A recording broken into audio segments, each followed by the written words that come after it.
Hey y'all, I'm thankful for the election being over because there's a lot of things I want to talk about, but I don't want people thinking it's political because it's not, because I don't really care. I do in some ways, but other ways I don't.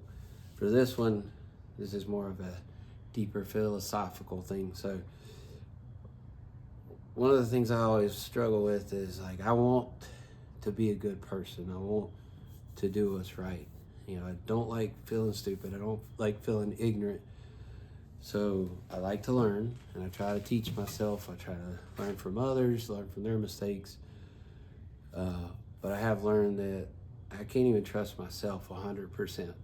If I'm hungry, if I'm tired, if I'm hurting, I'm happy, mad, sad, whatever, I may make a bad choice or a bad decision. So I don't even trust myself 100%. So I try to look for some kind of standard, some kind of foundation to ground myself in, to make sure that I'm confident, at least for as far as I can be, that I'm making the right decision. So that got me to thinking about objective morality, objective truth. What is like objective, and do they even exist? So I went round and around, and again, this is more philosophical. I grew up going to church, so I've got that foundation, but I try to look at things for what they are and not just because I feel a certain way or I want it to be a certain way. So you can see I kind of made a list, but when it comes to morality and truth, we're all corruptible.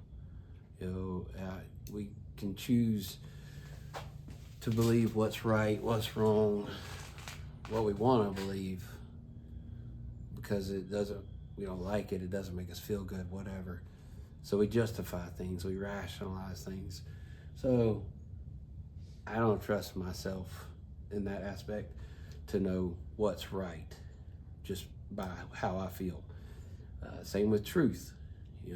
What I see, I may only see part of the situation. Somebody else might see something else. So I may not have all the info. So again, I can't trust myself, and I think every human's in that category as well. So me, mankind, and then nature. Go to nature. Nature is indifferent. It doesn't discriminate. If a dog kills a squirrel or a cat kills a bird, there's no wrong for killing. That's just the way they do. So same with the truth. Nature doesn't care. So then we go to God. Well, God is God. So if he says it's right or it's wrong, then it's right or it's wrong. If you don't believe in God, then how do you know what's right and what's wrong? Like, what is your standard for truth, for morality? If it's not God, you can't trust mankind, because, we used to have laws that it was okay to, kill people for stealing a horse. You could own people. You could beat your wife. All that used to be legal.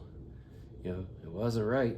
So that's when I realized that there is no objective morality or truth, at least in my opinion, because it all comes from God. That would make it subjective. So objective morality and objective truth, as I understand it, do not exist. So, okay, so then I have to go off of the Bible, because that's God's word. That's what we're taught. If that's not the standard, I don't know what other standard you could use and trust that you're going to make the right decision, because even people that try to live by the Bible still make mistakes. So when I looked it up online, because I've been looking over this for months, I wanted to wait till after the election so nobody could say anything. Both definitions, when I looked them up, used killing or harming innocent people as their examples, saying it is objectively morally wrong to harm or kill an innocent person. And then when I looked up objective truth, the definition it gave me was that it is wrong to harm or kill an innocent person, right? Thus, objective, everybody agrees with that, right? But in the Bible, the Israelites were surrounded. God sent an angel, one angel, and in a single night, he killed 185,000 of the Assyrians and protected the Israelites. So they weren't innocent, I guess, because they were coming to kill them. But that got me thinking, obviously there's plenty of people that died, by God's hand or by God's orders in the Bible. Well, again, he's God, so if he did it, there was a reason for it. Whether we agree with it or not, whether we understand it or not, that's a different point. But so when I got to looking at that, with the election stuff going on, one of the big things I heard about, everybody talking about, was abortion. So, that got me thinking, okay, how does this work? How does that fit into things? And so, again, this is just my example of the objective morality. I'm not pushing for legislation. I'm not pushing for whatever. I'm just explaining what is objective morality and objective truth as far as I understand it. So I have to figure out what is right. That's what I'm trying to understand. Like, no matter what I believe, like what makes me happy or not happy, should be irrelevant as far as what is right and what is wrong. So when I looked it up, and I just recently looked these up, so Trump had 74.5 million votes. Harris had 70.8 million, right? So if we had a crystal ball and we had a set standard of metrics of what defines a good presidency or a bad presidency, and we could go forward in time and look 4 years in the future as if each one of them was elected, right? One for 1 4-year term, one for the other 4-year term. And we set those metrics up against each one equally, then one would be better than the other, right? According to those set standards. So with that said, in either case, at least 70.8 million people would be wrong. Either the Harris supporters would be wrong or the Trump supporters would be wrong. So that means that if you were to pull one from each side, it'd be one against tens of millions. One person saying one thing is right and tens of millions saying the other is right and going against each other, but somebody's got to be wrong. But will we admit that that is the case? Will we admit that we are wrong? So that's what I struggle trying to do, and that's my whole point in this, is that can people admit they're wrong? But for me personally, I want to know that I'm doing what is right more so than being right. I don't like being wrong. I don't like not knowing. But when it comes to the truth, I would rather swallow my pride, eat the humble pie and say I'm wrong and move forward towards truth and right than just stick to whatever falsehood I'm believing in so I don't have to admit that I was wrong. So that's when I looked at the abortion standpoint, because everybody seems to be on board. So I'm looking at this as an example. So a lot of people say that there should be zero restrictions and anybody can get it. Some say there should be absolutely no abortions at all, right? Some people say, men can't get pregnant, so they should have no say. Well, if that's the case, then we should have male and female Congress, male and female doctors, male and female teachers. There should be no co-ed anything, right? So let's get rid of that. I don't think you should boss people around, but I don't think no one should get a say just because of their sex. The people say, oh, it's none of your business what women do with their bodies. Well, it's not their body that's in question, it's the body of the unborn baby. So, and they say it's none of your business, but if I'm standing on the edge of a pond fishing, just me by myself, and say a 3-4-year-old toddler walks, asks me what I'm doing, I say fishing, they say cool, and they walk out into the water and they drown, and I do nothing. Now, legally, I don't know that there's a law against that. If it's not my kid, I'm not responsible. Somebody else should have been watching, not my responsibility. But I think we can all agree if the facts of that got out into the public, I would probably receive death threats for not just protecting that child. Even though I had no responsibility, I guess explicit responsibility, but I think it's all implied. I think we agree that as a man, if I see a kid in danger and I can do something to save them, I should do it. So then that is the same concept of with abortion. If you think people are being killed and you do nothing and you say nothing, are you complicit in the lives that are lost? People talk about, what was it? This another way of saying mercy, because the kid's going to have mental or physical issues. Well, vets get blown up in war.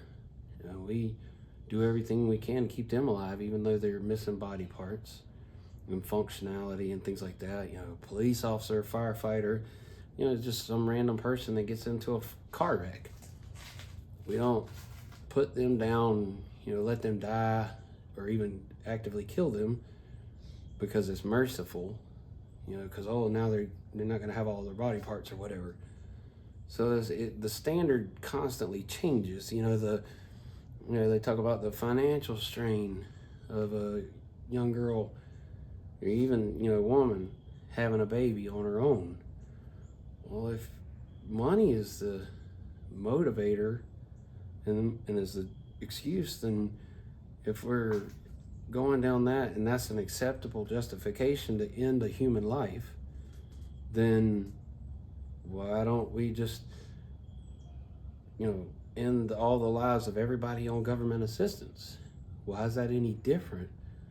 The human life, before conception, you got the sperm and the egg. There's no growth. Once it's fertilized, there is growth. So that we know is the starting point of life. That's when it begins to grow. But a lot of people don't want to accept that.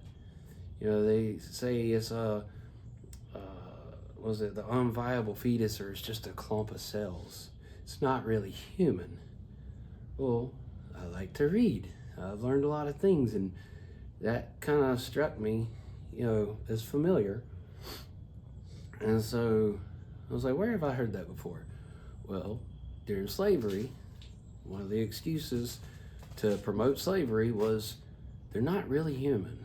They don't think like us white folk. They don't feel like us white folk. Things like that.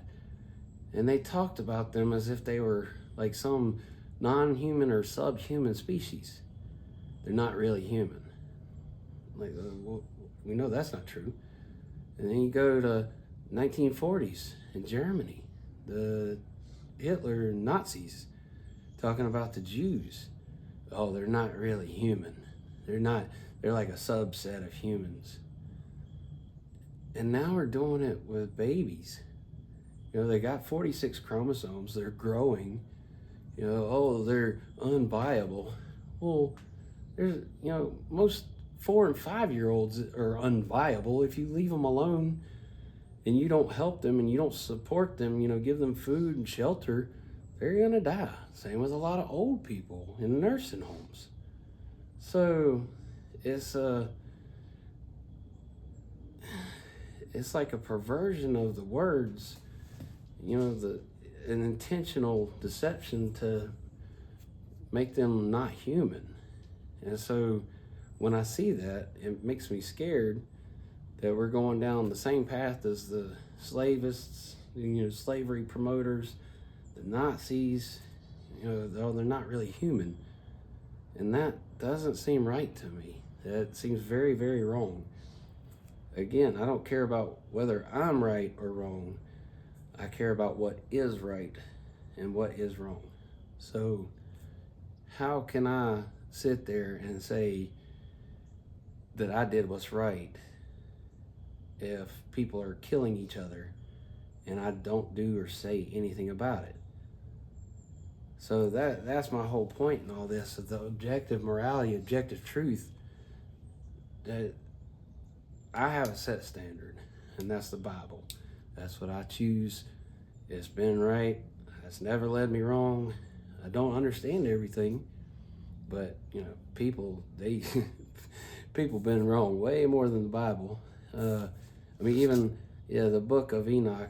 I don't know if y'all read, but like this one, books banned from the Bible, little things like that. So back to 300 BC, so 2,300 years ago, Enoch was talking about the fallen angel Kadijah or whatever that taught mankind to kill babies within the womb, how to strike the fatal blows. So that's not a new thing. Let's see, back in 1821, there was actually documentation, legislation, in the United States books about abortion. Abortion was legal in 1821, and it became illegal in the 1860s prior to the Civil War. Margaret Sanger, who was a big proponent, advocate for, is actually birth control from what I've read. Like, she wasn't a huge fan of abortion, but it was more for birth control first. Abortion was like a last resort.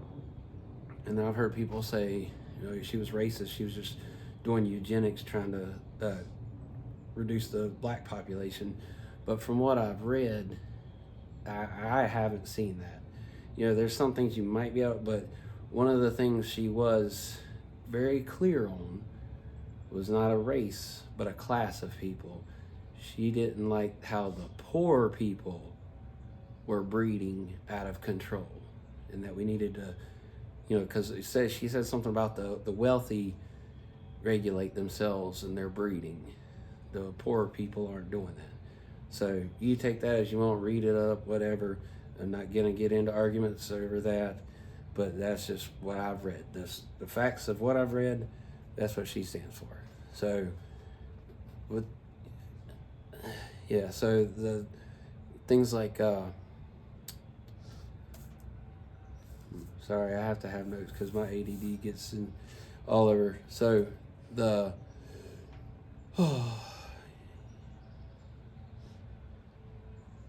you go. So as far as life goes, people want to argue over life, and they'll say abortion is bad, you're ending a life, but then they want to kill somebody for some crime they committed. Well, I don't believe in that. I believe Jesus said, love one another, forgive 7 times no, forgive 70 times 7, keep forgiving. That's what Jesus taught. All right, October 7th or whatever, in the Israel with Hezbollah and Hamas and all that, they did horrible things. All that death makes me sad. Guess what? When the pagers went off and all of the Hezbollah people and their families and friends in the vicinity got killed, that makes me sad. The Ukrainians, the Russians, all these people dying makes me sad. I believe all life is valuable, and believe that no human being is qualified to judge between one life or the other, and to justify killing or ending one life for the benefit of another life is just awful to me. And I know people justify and have different arguments, but it is what it is. There's a life growing, and we're choosing to end that life, and we justify it by the benefit or potential benefits, perceived benefits. There we go, because we don't know for sure, because we don't have a magic 8-ball crystal ball to tell us how things will. The lives of everybody might get better by that kid. How many, one of the kids that was aborted could have came up with a cure for cancer. I don't know, and we never will know because they're gone now. So I mean, you're talking 1 million plus abortions a year in the United States alone. So, and now this year they're saying it's going to be like closer to like 1.5 million. That's 1.5 million human beings that are gone. Lives are ended. And that's okay. But, for somebody like me to say that's not okay, somehow I'm the bad guy for standing up for life. So that's where I get very confused. And I go back to the objective morality and objective truth. What is right? What is wrong? Not who is right, not who is wrong. I don't care. I want to try to do my best to be the best person I can be. And standing up for those who have no voice, standing up for the weak, seems like the right thing to do. Advocating against death and against murder seems like the right thing to do. So that's what I'm going to keep doing. So if you want to get mad at me for loving and valuing human life and not standing with people when they say abortion is a good thing, then so be it. But know that everything I do, I try to do with love and compassion and logic. As you can tell, I've thought through this a lot. This isn't just a knee-jerk, this is how I feel today feeling. I used to think, okay, abortion, yeah, but if it's rape or incest, okay. That's what I used to think, because I wanted people to be happy. I cared more about people being happy than what is right and what is wrong. So now looking at it, as it is, life begins at conception. Like I said, the sperm doesn't grow on its own, the egg doesn't grow on its own. Once they hit, they start. And then they grow. And then they become a baby, right? So that's the starting point.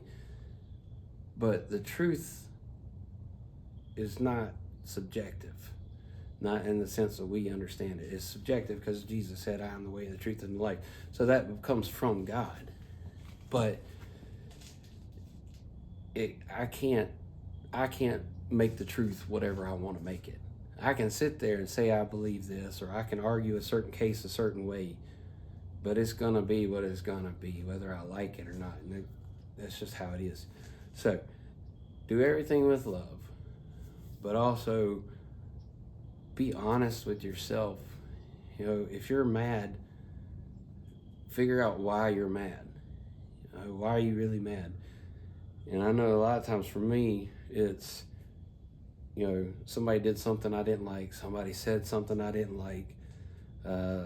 Somebody's actions cost me money or inconvenience or something, right? But no one can make me mad. People can do things I don't like, but that doesn't give them the ability to make me mad. I've learned that I just love everybody. I do. It doesn't mean I love everything they do, and I don't love everything they say. It just like my kids. Sometimes they do stuff I don't like, but I still love them. And I'm going to try my best to lead them down the right path.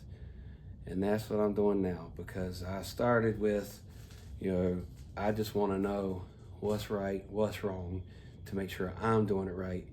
But in doing so, it led me down this path of this rabbit hole in abortion. So now I feel obligated to put this out to protect the lives of the unborn, because we're going the same way as the slave traders and the Nazis. Oh, it's not really a human, but it is. 46 chromosomes, growth, life, it is a human. So if you're for abortion, I would ask you to really consider why. And I've heard the arguments about rights and freedoms, but the baby, shouldn't they have rights and freedoms too?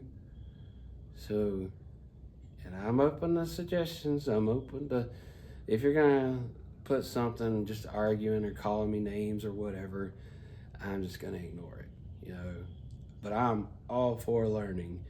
I put it on Facebook. I said, hey, here's the stats on abortions. We've been arguing over 50 years. So instead of about figuring out why it's right or wrong, let's try a different tactic and figure out, why are we having abortions? Nobody says anything. There's no comments on it, And I get it, it's Facebook, whatever. But that's my point. Like, I really genuinely want to learn. I want to understand. And I want good for everyone. But a lot of folks don't want to talk about it, especially when it's something uncomfortable or controversial, and they come at it, they immediately take a stance of, offense or defense. It's not a matter of, what is right and what is wrong. It's a matter of, I'm right and you're wrong, and I'm going to teach you a lesson. That's the way I take it a lot of times. So that's my thoughts for today. Again, I waited till after the election, because I don't want anybody saying this is political, because it's not. I've gone down the rabbit hole, and the fact of the matter is, over 1 million human lives are ended every year just in the United States. And we're not doing anything to stop it. And in some cases, people are celebrating it. And that makes me very scared, because the fact of the matter is, human lives are being lost. And if that's the standard we're going to have, that we celebrate ending a human life, where are we going as a country, as a human race? It's going to get darker. So that's just my thoughts. But I love you all. I wish you the best. I really do. And I'm going to try to always be completely honest and get people to think as much as possible. I don't ever want to tell you what to think or how to think. My hope and my goal is to stimulate people to think for themselves. That's it. So love to all. God bless you.